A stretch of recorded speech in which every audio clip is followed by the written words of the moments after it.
Apartment లోనే అతనికి చాలా పలుకుబడి ఉంది. అతన్ని పిలిపించండి, మిగతా విషయాన్ని నేను చూసుకుంటాను.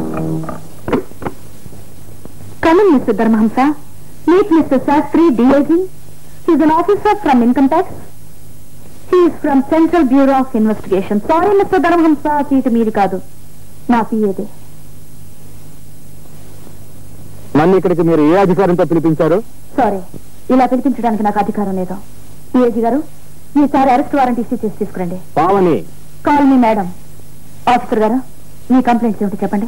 గత 4 సంవత్సరాలుగా ఆయన ఆశ్రమం తాలూకు ఆదాయ రిటర్న్స్ ఫైల్ చేయడం లేదు. నోటీసులు రిప్లై కూడా లేదు మేడం. రిప్లై ఇవ్వడానికి అది ఒక అడ్రస్ అంటూ లేదు పిఏ గారు. ఒక్కొక్క రోజు ఒక్కో ఇంట్లో ఉంటూ ఆ ఇంటి ఆడవాళ్ల చేత నిత్య కళ్యాణ పూజలు చేయిస్తూ ఉంటారు. తల్లుల్ని కూతుర్ని పక్కన చెరో పక్క కూర్చోబెట్టుకుని రాత్రులు కథలు చెప్తుంటాడు. వీలైతే పని మనుషులతో కూడా సేవ చేయించుకుంటాడు, చేస్తాడు.